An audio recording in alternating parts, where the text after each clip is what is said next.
بسم الله الرحمن الرحيم الحمد لله رب العالمين والصلاة والسلام على سيدنا ومولانا محمد وعلى آله وأصحابه وأزواجه وذريته أجمعين. اللهم ربنا أرنا الحق حقا وارزقنا اتباعه وأرنا الباطل باطلا وارزقنا اجتنابه.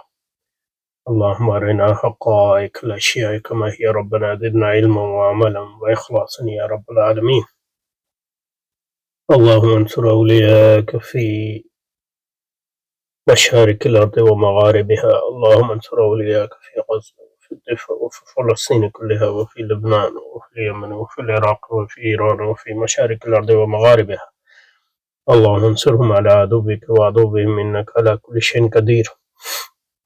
اللهم فرج عنا وعن عبادك في غزة وفي الضفة وفي مشارق الأرض ومغاربها. اللهم فرج عنا وعن عبادك في لبنان. اللهم فرج عنا وعن عبادك في اليمن وفي مشارق الأرض ومغاربها. اللهم نفس كربنا وكربهم وثبت أقدامنا وأقدامهم والطف بنا وبهم يا رب العالمين يا أرحم الراحمين يا مولانا يا رب العالمين. وصلي وسلم على سيدنا ومولانا محمد وعلى آله وصحبه وأزواجه وذريته أجمعين برحمتك يا أرحم الراحمين. آمين. We had covered this part last time. Let's read once more to see and extract anything else from it. So, according to Professor Whitehead, therefore, and as we saw last time, therefore, is connected to the above passage. So, but for modern relativity physics, this view is no longer tenable. Which view is that? Matter for common sense is something which persists in time and moves in space. But for modern relativity physics, this view is no longer tenable. A piece of matter has become not a persistent thing with varying state, but a system of interrelated events.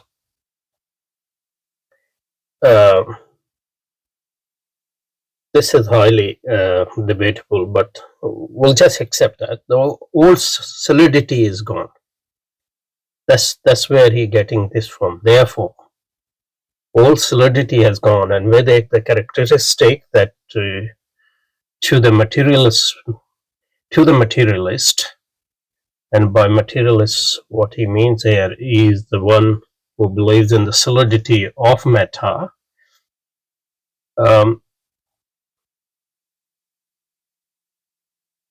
Although, I mean, before relativity we had.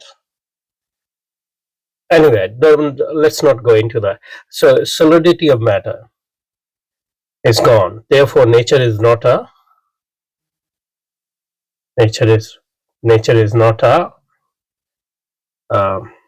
static fact. So according to Professor White, therefore, so the old solidity has gone. Solidity has gone.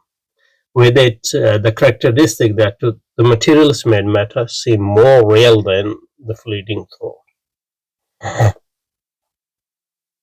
Depends on what we mean by more real than the fleeting thoughts. According to Professor Whitehead, therefore, nature is not a static fact situated in an adynamic void. So we looked at that too. Why is he somehow, if space and is a dynamic void, then we have to consider nature as static fact, which to my mind, I mean, this doesn't seem obvious.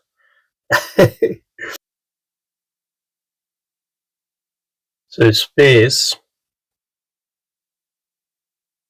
if it is adynamic,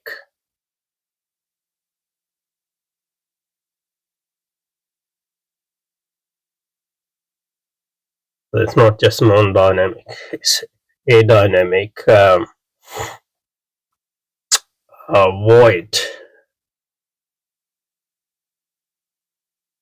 So that somehow implies that nature is static. Is that what he's saying?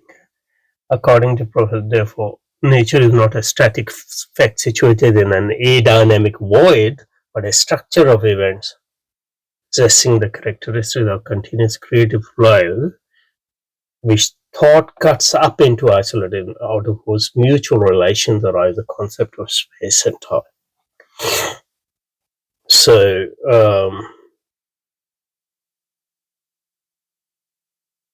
he wants to, one motivation for him to reject a dynamic void is because he thinks that it implies static, and the notion of nature as a static fact. But also, I think more generally, what we saw, he is just not. He doesn't just. He doesn't like a stationary thing. Well, so in that sense, he is a Heraclitean. If you read his poem, even in Bangitara, for example. So one reason to reject the notion of stationary space is that it somehow leads to a stationary notion of nature, and the second one is, in general, he doesn't like stationary things for some reason. But ultimately, I guess that's because he thinks that's what the nature of things is. Let's go back to the text.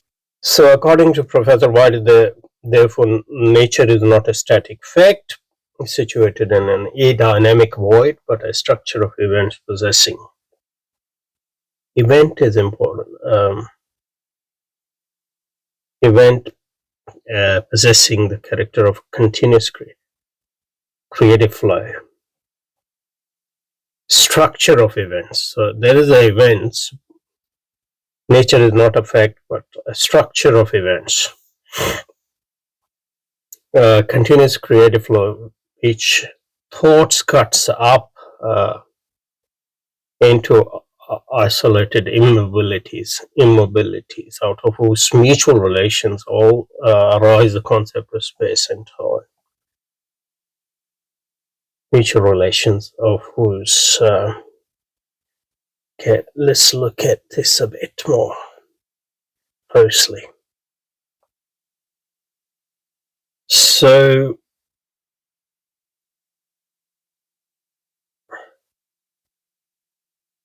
nature is not an structure of event. Nature is but a structure of event.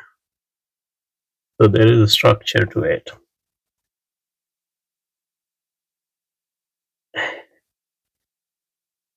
And we should note that the structures are stationary at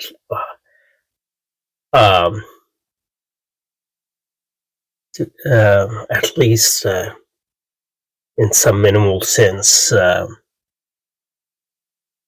Otherwise, I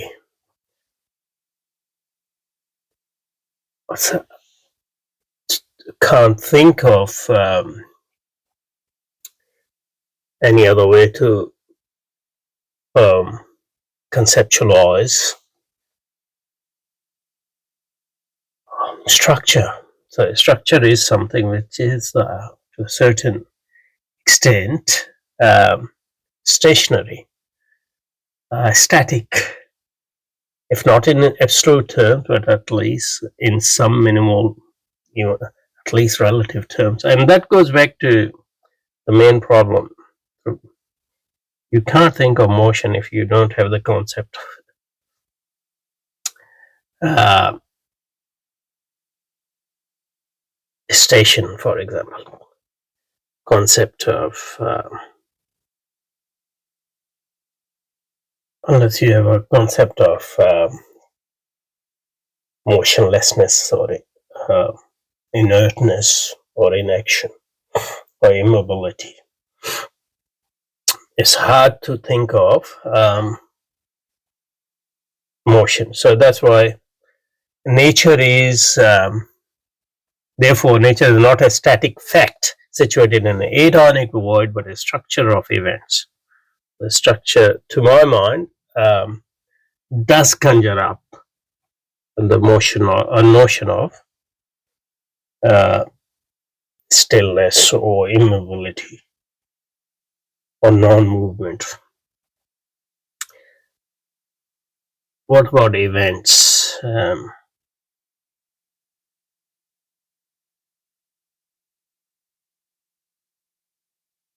I think for the word event is important here because event is something which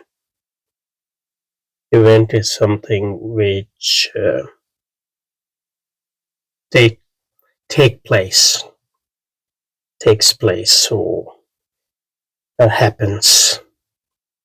So it's not out there. So it's happening. So in a sense, it's a motion from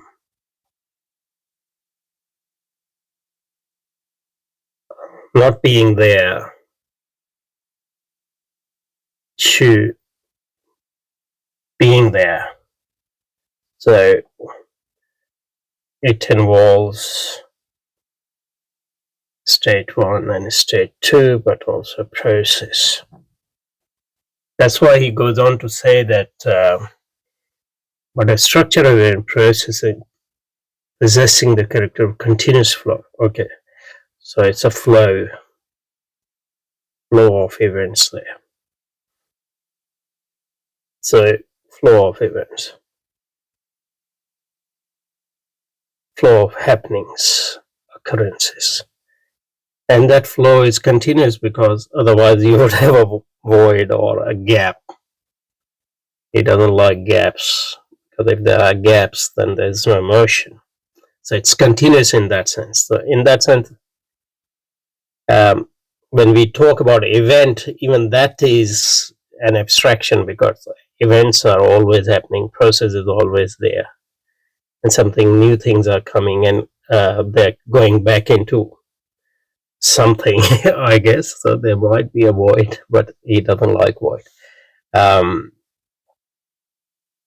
So it's more like unfolding because there's no void. So that actually gels well with Hegelian. We can think of this continuous flow he's talking about. We can think of the continuous flow he's talking about as unfolding of something which is already there. Creative possibilities within the heart of Geist or whatever it is, the world power, etc. So it's a continuous flow. And so probably by structure, what he means is a process. That whole, in a sense, the structure is our understanding of this unfolding, which is continuous. Okay. Creative flow, which thought, and it is thought. Okay. So nature is not a static fact situated in an adynamic void, but a structure of events possessing the character of a continuous creative flow, which thought cuts up into isolated immobilities out of whose mutual relations, I wonder what is this referring to, concept of space and time arise. So a dynamic void, but a structure of event possessing a continuous creative flow, which thought, okay. thought. So what's the function of thought? So there's no void. There are no discontinuities. It is our thought, and I guess it's a specific type of thought which imposes, in a sense, an order in order to understand. So that's a practical necessity, and maybe also a practical necessity of science as well. But this practical necessity must not be turned into something which portray reality in itself. I think that's what he's saying. So that's why we need the concept of space and time, because space and time, that's what I'm understanding here, space and time. At least this type of space and time, the level of thought, space and time,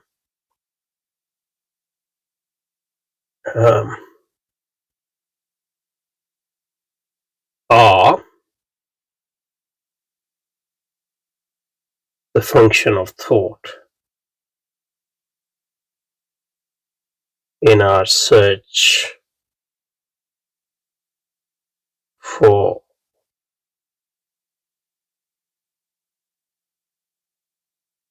or in our practical search for coping with reality.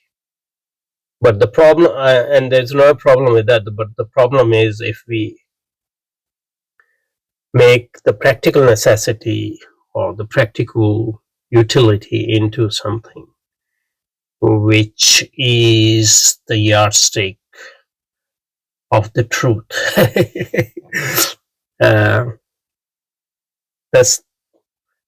That's what I'm understanding here. Obviously, he is referring it to Whitehead, but this is his view, it seems like, as well.